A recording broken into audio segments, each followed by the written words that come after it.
তো বন্ধুরা অনেক সময় আমরা যারা হোয়াটসঅ্যাপ ব্যবহার করে থাকি, হোয়াটসঅ্যাপে ভিডিও কল এলে বা কোনো ভয়েস কল এলে কিন্তু অনেক সময় স্ক্রিনে শো করে না, আমরা দেখতে পাই না বা নোটিফিকেশানও আসে না। তো সেটাকে ঠিক করবো কী করে? তার জন্য কয়েকটা সেটিং করতে হবে।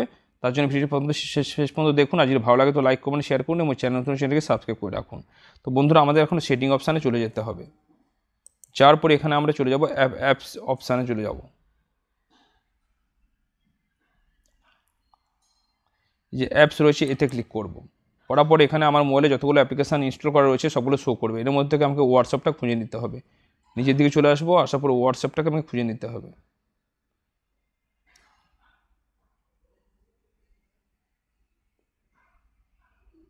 এই যে হোয়াটসঅ্যাপ রয়েছে এটাকে আমি ওপেন করব, ঠিক আছে। করার পরে এখানে নিচের দিকে চলে আসবো, আসার পরে বন্ধুরা স্টোরেজ রয়েছে এখানে ক্লিক করব। করার পরে এখানে ক্লিয়ার ডাটা এবং ক্লিয়ার কেস দুটোকে ক্লিয়ার করে দেবো। দেওয়ার পর আমরা ব্যাকে চলে আসবো। আসার পরে এখান থেকে আমরা পারমিশন রয়েছে এগুলো এই যে ক্যামেরা, কন্ট্যাক্ট, লোকেশান এগুলো আপনার কিন্তু অ্যালাউ করা থাকবে না, ডিনে করা থাকবে, নট অ্যালাউড করা থাকবে। তো এগুলোকে আপনি অ্যালাউ করে দেবেন, সবগুলোকে অ্যালাউ করে দেবেন, ঠিক আছে। তারপর আপনি ব্যাকে আসবেন। আসার পরে আপনাকে যেটা করতে হবে, এই যে নোটিফিকেশান রয়েছে এটা আপনার নট অ্যালাউড করা থাকবে, এটাকে আপনি অ্যালাউড করে দেবেন। বাস এইটুকু করলে কিন্তু সেটিংটা হয়ে গেল। আপনার মোবাইলে কেউ হোয়াটসঅ্যাপে কল করলে কিন্তু আপনি কলটা রিসিভ করতে পারবেন এবং স্ক্রিনে দেখতেও পাবেন। ভিডিওটি কেমন লাগলো কমেন্টে জানাতে ভুলবেন না। ভালো থাকুন, সুস্থ থাকুন।